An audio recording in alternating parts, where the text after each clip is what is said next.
Dan janganlah kamu menikahi wanita-wanita musyrik sebelum mereka beriman. Sesungguhnya wanita budak yang mukmin lebih baik dari wanita musyrik, walaupun dia menarik hatimu. Dan janganlah kamu menikahkan orang-orang yang musyrik dengan wanita-wanita mukmin sebelum mereka beriman. Sesungguhnya budak yang mukmin lebih baik dari orang musyrik, walaupun dia menarik hatimu. Mereka mengajak ke neraka, sedangkan Allah mengajak ke surga dan ampunan dengan izinnya. Dan Allah menerangkan ayat-ayatnya, perintah-perintahnya kepada manusia supaya mereka mengambil pelajaran. Quran Surat Al-Baqarah ayat 221.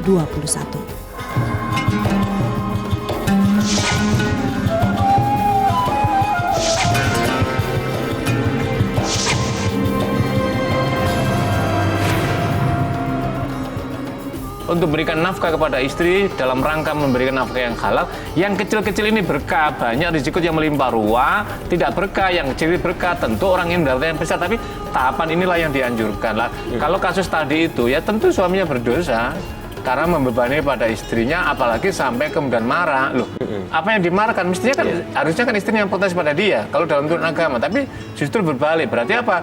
Suaminya tidak mengetahui tanggung jawab yang sesungguhnya kepada istrinya. Ini berarti suaminya tidak mengerti bagaimana cara berumah tangga. Artinya Mbak Puspa sudah luar biasa mau menerima. Luar itu, biasa, betul luar biasa. Ini kebesaran hati yang luar biasa, dan ini harus diapresiasi. Dan agama juga memberikan pujian kepada perempuan-perempuan semacam ini, begitu loh. Karena apa? Memberi kesempatan kepada suaminya sambil berikhtiar, istrinya mengambil alih dalam kehidupan ekonomi. Tapi bukan berarti seterusnya, begitu loh. Ini hanya sementara saja. Untuk apa? Untuk berikutnya adalah suaminya yang mengambil alih peran penting dalam pencarian nafkah. Kan berulang-ulang kita jelaskan kisah-kisah inspiratif dari kehidupan para sahabat. Bukan mereka orang kaya, tapi mereka orang yang bersahaja, sederhana. Tetapi kenapa Al-Quran memberikan apresiasi, Rasul memberikan apresiasi?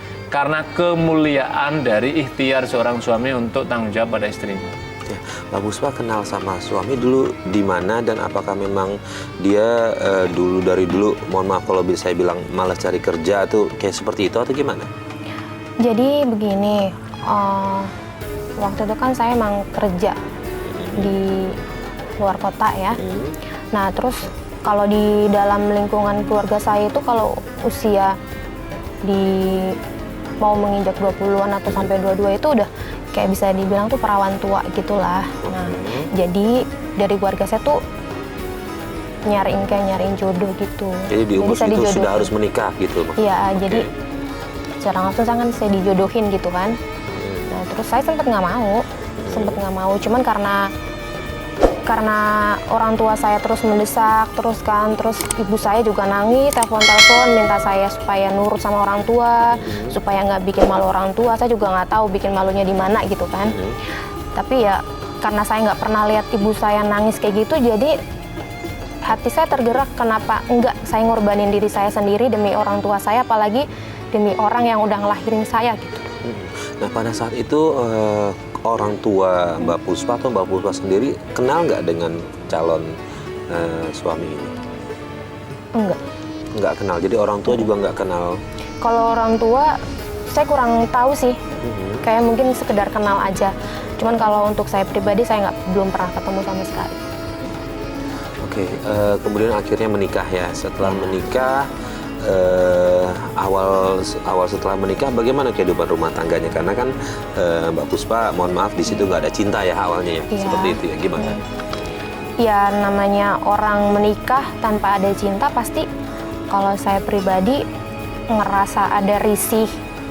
Jadi kayak kita ngelayanin suami, kayak nyiapin makanan dan sebagainya itu kayak kepaksa. Itu emang kesalahan dari saya akuin saya salah. Bagaimanapun dia suami saya dan itu surga saya pikir waktu itu. Cuman karena saya emang gak cinta sama sekali, jadi ya karena saya kayak setengah hati gitu loh Pak Ustadz, kayak menjalanin semua itu tuh kayak setengah hati gitu. Dan mungkin dari situ dia mulai risih atau mulai gimana, mulai marah ke saya. Pak Ustadz, dari cerita ini ada apanya yang salah nih Pak Ustadz? Karena kan proses itu kan kasarnya dari ta'aruf itu kan juga seperti itu, biasanya nggak dipertemukan langsung gitu Pak Ustadz. Nah kira-kira dari sini apa yang salah nih Pak Ustadz? Yang pertama mungkin komunikasi ya. Dari orang tua kepada anaknya, putrinya, kepada calon yang dijodohkan untuk putrinya. Gini Mas Farid, memang kalau kita lihat dilacak dalam agama memang tidak ada ketentuan syarat yang pasti dalam makna tentang perjodohan tadi itu boleh apa tidak, sungguhnya dibolehkan. Tetapi yang terpenting perjodohan orang tua itu adalah atas keridoan daripada anaknya, seizin anaknya.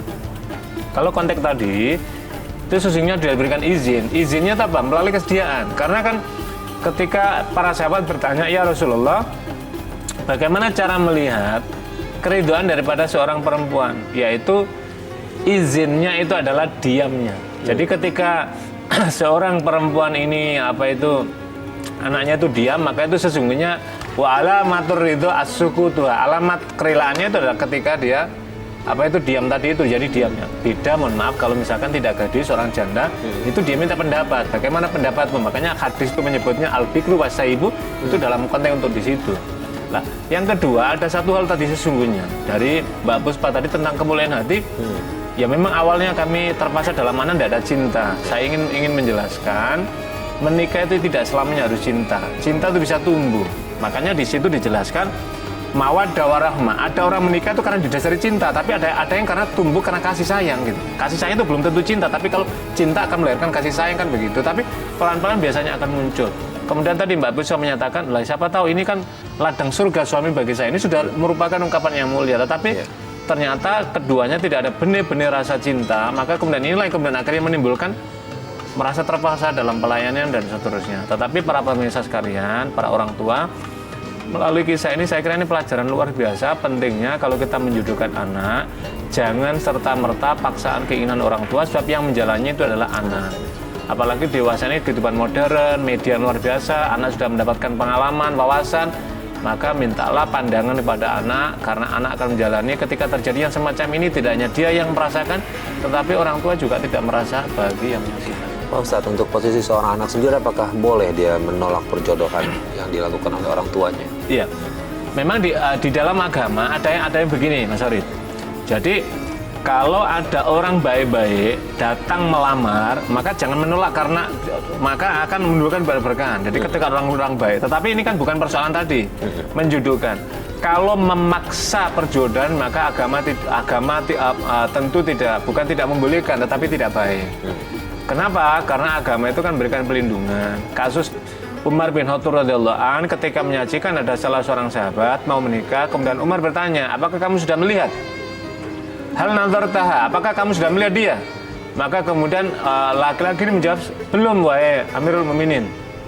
Wahai Umar, belum. Maka kemudian lihatlah meskipun hanya sesaat. Maka kemudian di dalam riwayat dijelaskan melihat meskipun dari dari celah lubang kecil kunci kira-kira begitu, paling tidak dia sudah menyaksikan oh ternyata ini. Atau kalaupun tidak melihat langsung, melalui mengutus orang kepercayaannya, tolong lihat dia. Jangan-jangan kupingnya nggak ada satu misalkan, ini sebagai bahasa ringan. Itu wujudnya sesungguhnya adalah untuk melihat dan kemudian disampaikan, oh dia lengkap, dia baik.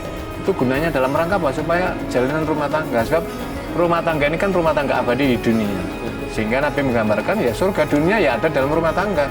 Ketika di rumah tangga itu tidak ada surga, maka sesungguhnya dia itu dalam neraka duniawi.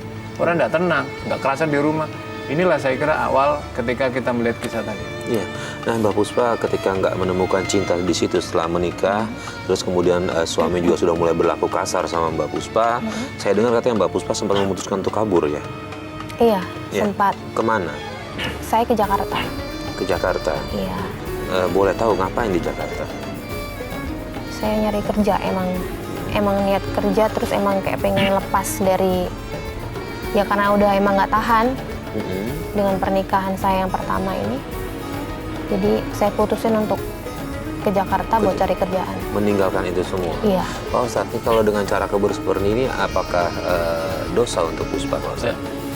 Kalau seorang perempuan punya suami, kemudian ia hendak keluar rumah, Islam mengajarkan wajib hukumnya meminta izin pada suaminya. Bahkan misalkan Pak Ustadz, suami saya tidak ada di rumah, tapi sedang di luar kota, harus izin, sekarang bisa on call. Tidak ada persoalan. Itu mananya apa? Karena apa? Karena suami ini sebagai penanggung jawab. Kan ada begini, kalau istri mengerjakan perbuatan dosa, tidak hanya istrinya yang mendapatkan dosa, suaminya juga dapat.